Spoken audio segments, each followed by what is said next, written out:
Bismillahirrahmanirrahim.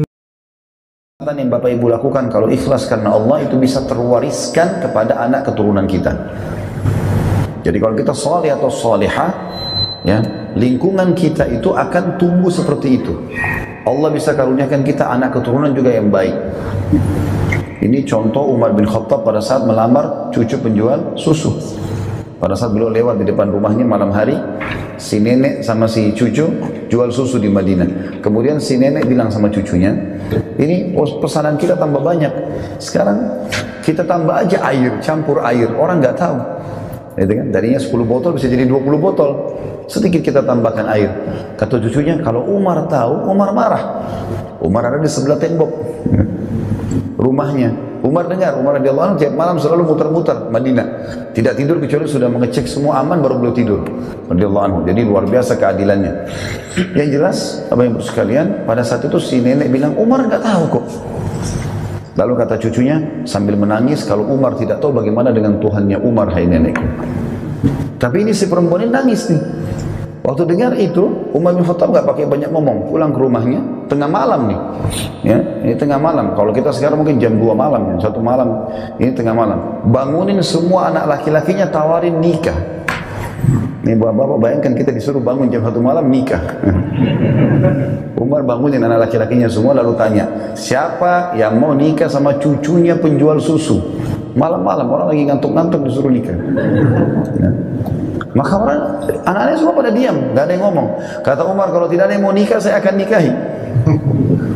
Lalu Asim, salah satu anaknya Umar, yang umurnya masih di bawah 20 tahun, waktu itu angkat tangan, mengatakan, saya nikahi sebagai bentuk bakti kepada anda.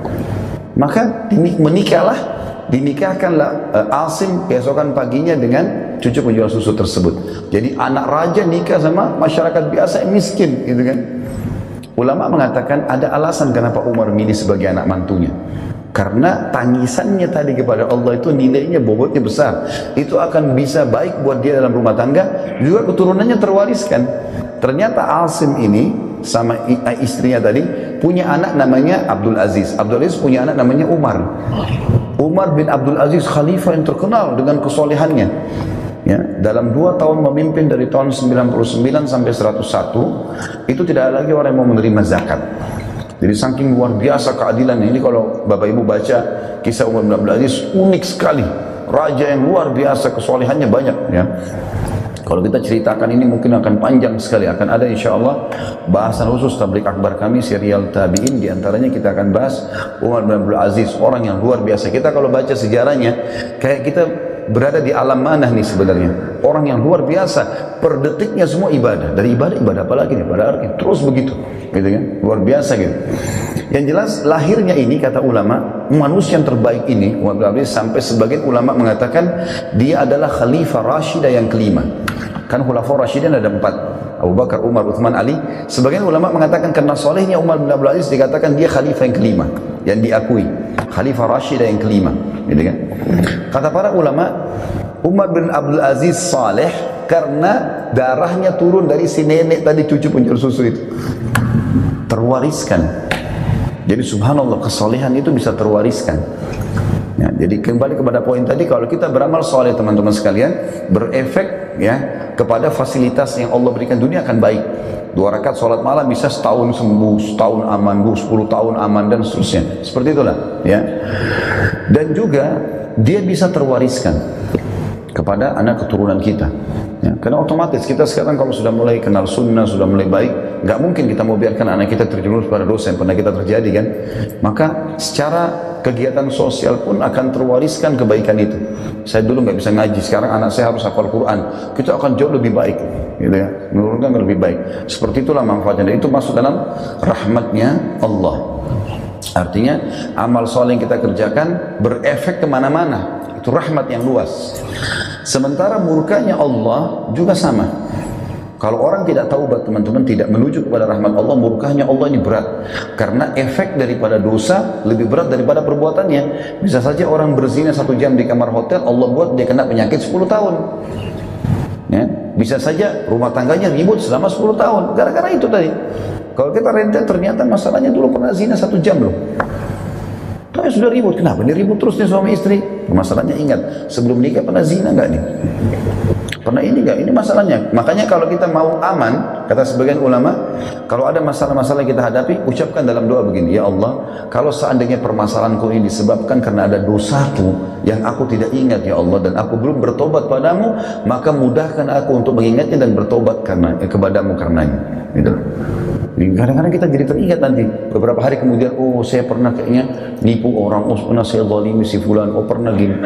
Termasuk doa mulia juga yang saya pernah bilang, teman-teman, katakan, ya Allah, kalau seandainya masalahku ini disebabkan karena lisanku yang pernah mengutuk, ya kadang-kadang kita mengucapkan kalimat buruk tentang diri kita, ya. Lisanku yang pernah mengutuk atau mengucapkan doa yang tidak baik untuk diriku, keluargaku dan hartaku, maka aku beristighfar kepadamu terhadap kalimat-kalimat itu. Misal, ada orang kadang-kadang dia sendiri yang menjelekkan dirinya. Lihat di cermin, kok saya jelek ya? Misal.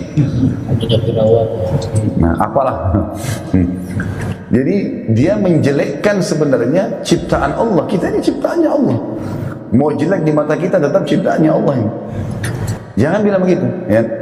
Ada doa yang kata Nabi SAW, kalau kita ingin diberikan ketampanan, kecantikan, ada doanya. Mau tahu nggak? Bulan depan aja.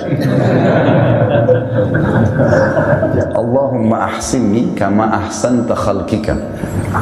Itu doanya. Allahumma ahsinni, ya Allah, ya sempurnakanlah aku. Kata para ulama, ini berhubungan dengan masalah paras dan fisik. Allahumma ahsinni kama ahsanta khalqika, ya Allah sempurnakan parasku dan fisikku sebagaimana engkau menyempurnakan penciptaanku. Manusia diciptakan sempurna. Wa ahsin khuluqi kama ahsanta khalqi, dan sempurnakan akhlakku, ya, semua yang berhubungan dengan karakter-karakterku sebagaimana engkau menyempurnakan ciptaanku. Ini diantara hal yang kita ucapkan. Jadi jangan menjelek-jelekkan diri. Kata Nabi SAW, jangan doakan buruk buat diri kalian, keluarga kalian dan harta kalian sehingga malaikat lewat mengaminkannya, maka terjadi. Ya? Misalnya dia bercanda sama istri atau sama suaminya, nyesal nikah sama kamu, musuhnya sama yang itu. Bercanda. Jadi dia tidak sadar ternyata kalimat menyesalnya yang jadi doa. Jadi dia selama hidup selalu punya masalah. Kenapa menyesal? Alhamdulillah kamu jadi pasangan saya, mudah-mudahan kita bisa bersama-sama di jalan kebaikan, ya. Kan jadi doa, jadi baik, kan itu. Beli baju, nyesal beli baju di musim, beli yang sana. Sudah ada di depan mata. Ya Allah berkahi. Doanya ada kan? Pakai baju baru ada doanya. Ya, Allahumma inni as'aluka khairaha wa khaira ma suni'a. Allahumma inni as'aluka khaira wa khaira ma suni'a lahu. Ya Allah, aku minta kebaikannya baju ini dan kebaikan bahan-bahannya. Wa a'udzubika min syarrihi wa syarri ma suni'a lahu. Dan jauhkanlah aku dari keburukannya dan keburukan bahan-bahannya. Kata para ulama, orang kalau baca ini Allah berkahi pakaiannya. Orang kalau dia pakai nyaman, orang kalau dia suka, walaupun mahal, kalau dia mungkiri dengan kalimat lisannya yang buruk, maka akan jadi buruk, ya. Dan seterusnya, semua begitu, ya. Semua masalah ini, kendaraan, banyak orang begitu. Jadi tidak bersyukur, dia tidak mengatakan ini adalah sebuah nikmat, tapi selalu memungkiri. Mana kendaraan kamu? Itu mobil, tapi ya sudah sekian tahun. Alhamdulillah mobil itu sudah bawa kita berapa kali ke banyak tempat pekerjaan, menyelamatkan dari panasnya matahari, hujan dan seterusnya, ya. Kalimatnya harus baik.